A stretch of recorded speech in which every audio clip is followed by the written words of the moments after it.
sometimes it's not always so easy to solve a polynomial. So when you remember when you're solving a polynomial, you're trying to find, this is the x-axis, you're trying to figure out the zeros, the solutions, the roots, where it crosses the x-axis. You can solve a polynomial by graphing each side of the equation separately and finding the x values at the points of intersection.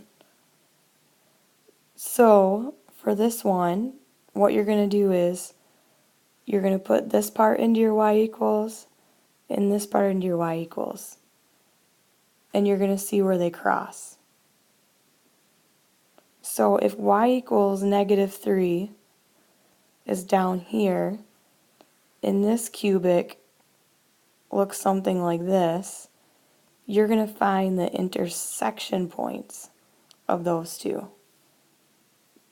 So you're going to use your calculator and figure out, use the intersect feature, the second calc intersect, and it's going to ask you curve 1, curve 2, guess, curve 1, curve 2, guess, curve 1, curve 2, guess. So you can do the same thing with this example too. So I'm going to link up an example of how to solve a polynomial by graphing 2 on my website. Okay, here's an example. The dimensions in inches of a cubical area inside a doghouse can be expressed width, length, and height. The volume is this. Find the dimensions of the doghouse. So if it's a cubical area, we're thinking it's a box area.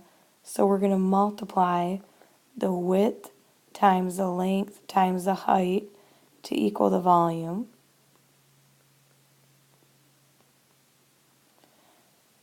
So what you can do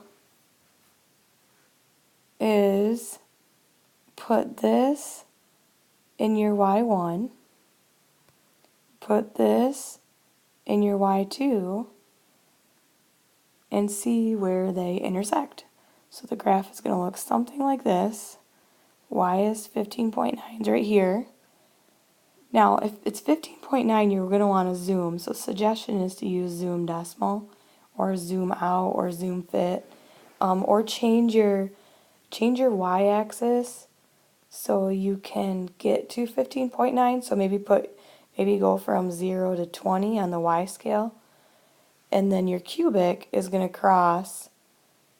I don't have my graphing calculator do it, but it's going to cross right here. So you want to make sure, I don't know how many times it crosses, you can check on your graphing calculator, but you want to make sure that whatever value you get for x needs to be positive. So you're only going to pay attention to the positive parts, the parts that aren't going to make the height negative, so you know that x has to be at least 3, just in case there's more than one solution.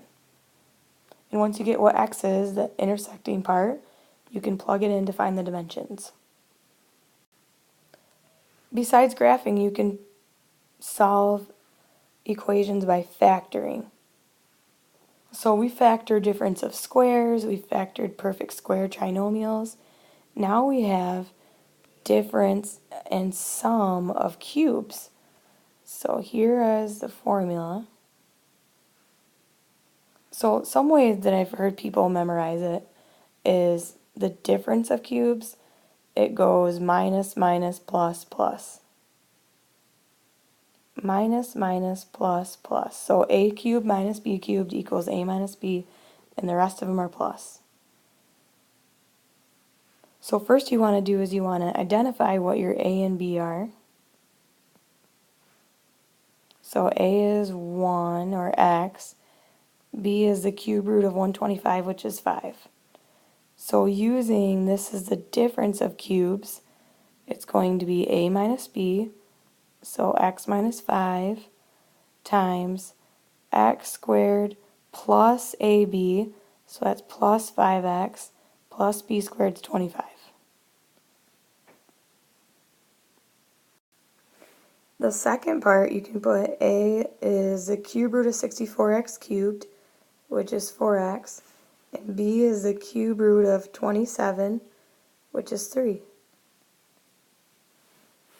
So it's sum of cubes, so it's going to be a plus b, so 4x plus 3 times a squared, so 4x squared is not 16x squared, or 4x squared, it's 16x squared, plus a times b, which is 12x,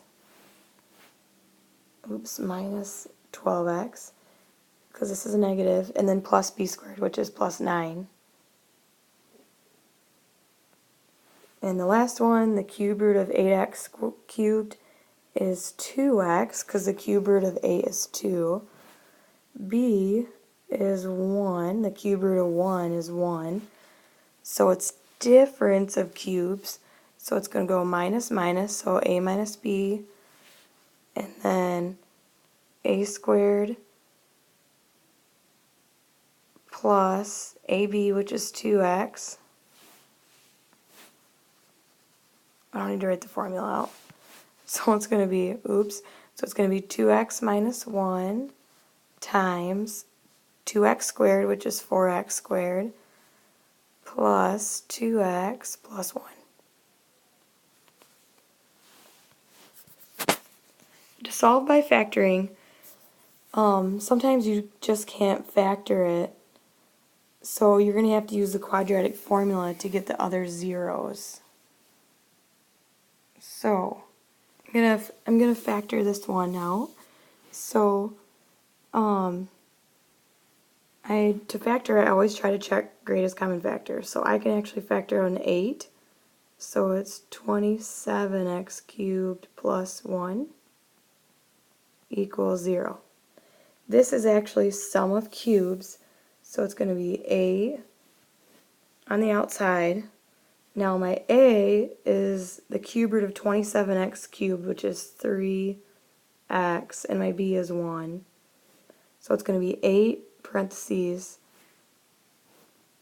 a plus b, so 3x plus 1, times a squared, which is 9x squared, minus ab plus b squared. So to factor this, I have factored out this part. I found the zeros. So 1 0 I know is at negative 1/3. If I set that equal to 0. If I'm trying to find the zeros on this, let's see, does this factor? So I'm trying to find factors of 9 that add up to negative 3, and I don't have it. So then what I can do is I can use the quadratic formula to find the other zeros. So it's going to be negative b plus or minus the square root of b squared minus 4 times 9 times 1 all over 9. So it's going to be 3 plus or minus the square root of 9 minus 36, which is negative 27 all over 9. So I'm going to have some imaginary numbers in here. So it's going to be 3 plus or minus, this breaks down into 3i root 3 all over 9. So I can reduce this part, so this is going to be, I can divide each of those by 3. So it's 1 plus or minus I root 3 all over 3. So I have 2 imaginary solutions plus 1 real solution in my polynomial.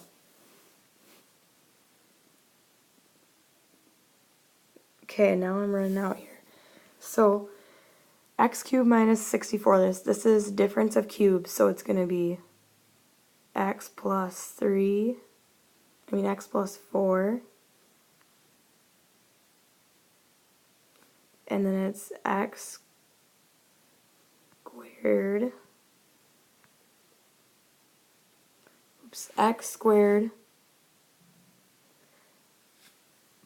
plus ab, so plus 4x, minus b squared, so I mean plus b squared, so it's plus 16. Should have wrote what my a and b are, I keep messing up. So I can't factor this one any further, it's already a linear factor, and I can't factor this one out offhand, and it doesn't factor. So I'm going to use the quadratic formula again. So for this one, you can see that I got an imaginary number at the end too right here. So I broke down the square root of negative 48 into 4 root 3 and then an I, and I divided both of these by 2. So I'm left with these two imaginary solutions and this real solution. And this real solution came from that x minus 4 was a factor. So these three are my solutions. And then this next one is a new way to factor. Okay, so I don't think that it's been a while since we've done this, but so if you have, I'm looking at, this is a trinomial, but this is degree an even power and even power.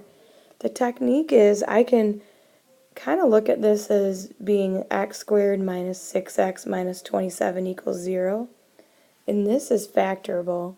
So what I did was, instead of writing x to the fourth, I can think of it as maybe y squared. I'm going to let y be equal to x squared. Okay, so if y is equal to x squared, then x squared squared is x to the fourth. So what this does, this should be a y right here. So what this does is now I'm factoring out y squared minus 6y minus 27.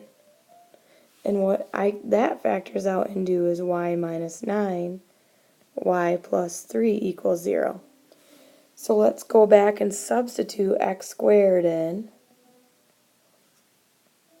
So now you have x squared minus 9 equals 0, x squared plus 3. I'm going to write this nicer. X squared minus 9 equals 0, and x squared plus 3 equals 0. So this means that if I add 9 to each side, x could be plus or minus root 3. And then if I subtract 3 to each side, well, I got ahead of myself. I saw what the next one was. This is plus or minus just 3, because the square root of 9 is 3. And the next one is going to be plus or minus root 3i, because I took the square root of a negative 3. So that's root 3i, plus or minus. So this has four solutions because it's degree 4. We have 4 right here, 1, 2, 3, 4. So I'm going to use this technique again because I have an even power. So I'm going to let y equal x squared. So now I have y squared minus 4y minus 45 equals 0. So this factors into y minus 9, y plus 5. Now I'm going to substitute the x squared back in. And again, if I set this equal to 0, I'm going to have x equals plus or minus 3. And this one's going to be x equals plus or minus root 5i. Because you're going to subtract 5 and take the square root.